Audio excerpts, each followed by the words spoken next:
Mesdames, Messieurs, bienvenue à cette session d'information sur Matin Libre Télévision dont voici le sommaire. Défi du positionnement des jeunes par les partis politiques, c'est le titre du nouvel ouvrage qui vient de faire son entrée dans l'univers littéraire béninois. Le chef-d'œuvre a été lancé ce mardi à Bomé-Calavi en présence de Romia Drououi qui nous fera donc le compte rendu. Depuis ce lundi, le célèbre kiosque de vente de journaux du CNHU à Cotonou et bien d'autres occupants ont été déguerpis pour permettre le démarrage des travaux publics. Nous sommes allés faire le constat pour vous.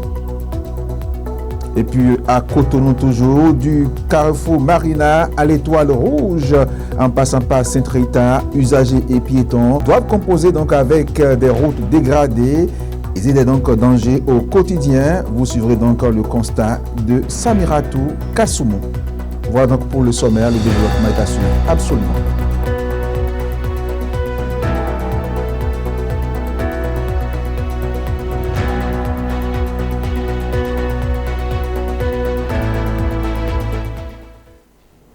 Mesdames, Messieurs, une fois encore, bienvenue dans ce journal.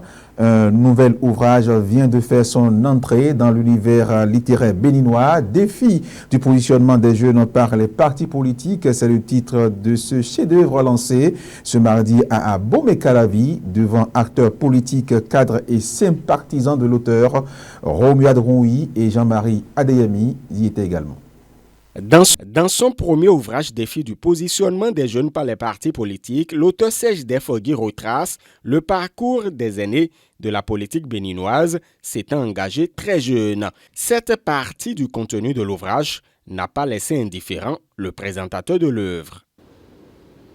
Ils sont très peu, ces acteurs politiques qui ont le courage d'écrire. Parce qu'écrire, c'est assumer. Écrire, c'est assumer. C'est-à-dire écrire, c'est mettre ça quelque part et demander à des témoins de garder pour qu'au cas où, soi-même, on a oublié, qu'ils nous le rappellent. Je vous assure, il y a des acteurs politiques sur la scène politique actuellement. S'ils avaient écrit ce qu'ils avaient dit sous Boni Yahi, ils n'auraient pas le courage de venir nous dire ce qu'ils sont en train de nous dire aujourd'hui sous Talon. Et c'est un gros risque qu'il a pris. C'est très rare chez les acteurs politiques de prendre ce risque. Et c'est encore plus rare quand on est jeune, comme ça, dans la carrière. Et je pense que ça, c'est à la fois un gros risque, mais à la fois un gros avantage aussi. Parce qu'il se démarque. Celui qui a écrit, c'est celui qui a structuré sa pensée. Et ce n'est pas facile de structurer sa pensée et de convaincre. Ce livre, lancé ce 12 août 2025, un jour dédié internationalement à la jeunesse, ne relève pas du hasard, au dire de l'auteur. C'est un agenda bien choisi. Je me suis dit qu'il faut célébrer cette journée-là autrement cette année. Mettre un débat au centre de nos discussions. Le défi du positionnement des jeunes, parce que c'est une situation assez cruciale aujourd'hui. Et il faille au-delà des débats tous azimuts que nous faisons autour, qu'on puisse étendre aussi un regard scientifique sur la question et essayer de proposer des solutions pouvant permettre un meilleur positionnement des jeunes. Cet ouvrage, le premier de Serge Defogui, a reçu un écho favorable de ses invités. Le premier a été arraché à la faveur de la vente à l'américaine par une jeune femme politique béninoise. Elle témoigne, à l'instar de ses collègues, ses gratitudes à l'auteur. Déjà, c'est un grand plaisir de venir soutenir un jeune comme moi. Et il est très rare de trouver un jeune aujourd'hui et de surcroît en politique s'accorder à l'écriture. S'accorder non seulement à l'écriture, mais surtout de réfléchir sur la vie, sur le vécu et sur tout ce qu'endure la jeunesse béninoise particulièrement, puisque c'est du Bénin qu'il s'agit, au sein des partis politiques, surtout en ce qui concerne leur positionnement.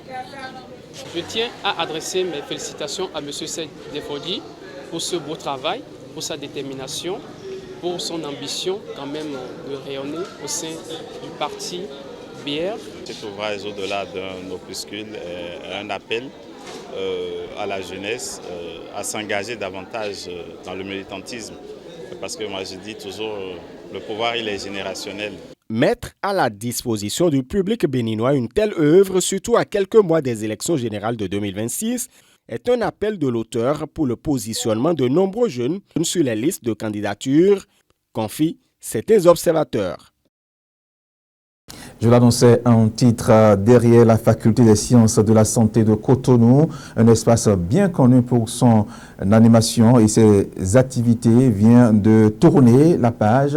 Depuis ce lundi, le kiosque de vente de journaux et bien d'autres occupants ont été déguerpis pour permettre le démarrage des travaux publics entre amertume et résignation. C'est la fin d'une histoire qui aura duré plusieurs décennies. Reportage. Autrefois, c'était un lieu de vie, d'animation et de rencontre. Situé derrière la faculté des sciences de la santé de Cotonou, cet espace a longtemps été un point de convergence pour plusieurs émes. Mais depuis ce lundi, le décor a changé. Les autorités ont procédé au déguerpissement des occupants afin de lancer les travaux publics prévus dans la zone. Pour certains riverains, la surprise a été amère. C'est regrettable. Regrettable parce que c'est des gens qui quand même nous permettaient de venir lire au moins les journaux. Mais néanmoins, c'est quand même une opération ville propre que moi personnellement j'apprécie, mais je dis qu'il y a un peu d'exagération dans cette affaire-là. Moi, je suis un tout petit peu désolé parce que en fait, c'est un lieu stratégique. Et que tout le monde connaît ce lieu, même les chaînes internationales passent par ici. Même le chef de l'État, avant d'être élu, il est passé par ici. Et presque tous les présidents sont passés par ici. Et il est bien vrai qu'il y a des débats politiques que nous faisons, que nous menons ici, chacun avec son opinion diverse. On échange sur des trucs et puis ça passe. On était au courant, on savait très bien qu'on allait quitter ici, que c'était un lieu qu'on allait vider quand même. Mais la balade dont les gens sont venus quand même nous dérailler d'ici, ça vraiment, moi, ça m'a fait mal au cœur. On devait quand même nous appeler, nous dire, donner un délai, même minimum 2 jours même, au moins enlever ce que nous avons investi. C'est de l'investissement qu'on a fait ici.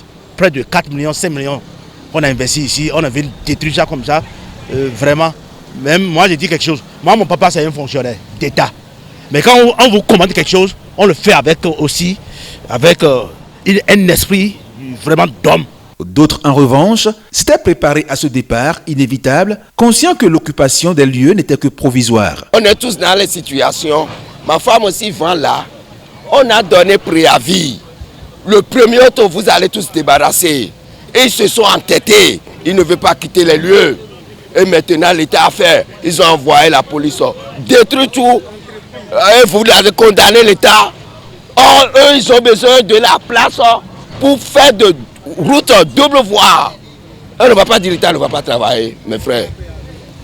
On leur a déjà donné préavis. Depuis le premier tour, ils vont débarrasser les lieux. Maintenant, ils veulent créer. À cause de. On vend ici, là, le marché du CNH est là. C'est à cause de ça que l'État ne va pas faire la route, les infrastructures pour le pays. C'est donc la fin d'une ère.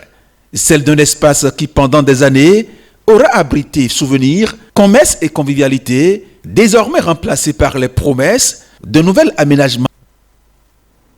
Malgré les efforts engagés pour améliorer les infrastructures routières au Bénin, certains axes restent dans un état préoccupant, du carrefour Marina à l'Étoile Rouge en passant par Sainte-Rita. Usagers et piétons doivent composer avec des routes dégradées et des dangers au quotidien. Samiratou Kassoumou et Toussaint Boussa sont allés faire le constat pour nous. Sur le tronçon allant du carrefour Marina à l'Étoile, le constat est préoccupant. 2 gros trous prônent au milieu de la chaussée, grossièrement signalés par des pneus. Au-delà de l'aspect peu esthétique, le danger est réel. Il suffit d'une petite distraction pour que les usagers s'engouffrent, avec des risques d'accidents parfois graves.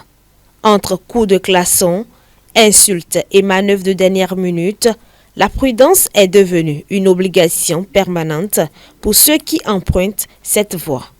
Les trottoirs, eux aussi, ne sont pas épargnés. À plusieurs endroits, des égouts baignants, sans couvercle, menacent piétons et motocyclistes. Sur les pavés de Sainte-Rita, le problème prend une autre forme. Des pavés détachés rendent la circulation difficile et peuvent, à tout moment, provoquer la chute d'un conducteur. Ces dégradations, bien que parfois discrètes, constituent de véritables pièges sur la voie publique. Certes, l'État déploie des efforts notables dans le domaine des infrastructures routières, mais face à ces situations, il apparaît évident que des actions plus ciblées et rapides s'imposent. Car maintenir nos routes en bon état, c'est non seulement préserver l'image de nos villes, mais surtout protéger la vie des usagers. La rédaction du Matin Libre TV avait sonné la cloche pour une résolution en mai, mais rien n'a été fait jusque-là. Du sport pour clore cette édition, la phase intermédiaire de la Mouvo Ligue Pro se poursuit avec un scénario inattendu. Le promu Énergie Handball Club a créé la sensation en dominant largement la SEC. Retour donc sur cette performance marquante. La phase intermédiaire de la Mouvo Ligue Pro 1 de handball continue d'offrir son lot de surprises. Et l'une des plus belles est signée Énergie Handball Club. Le promu a fait tomber la SEC sur un score net de 38 à 28.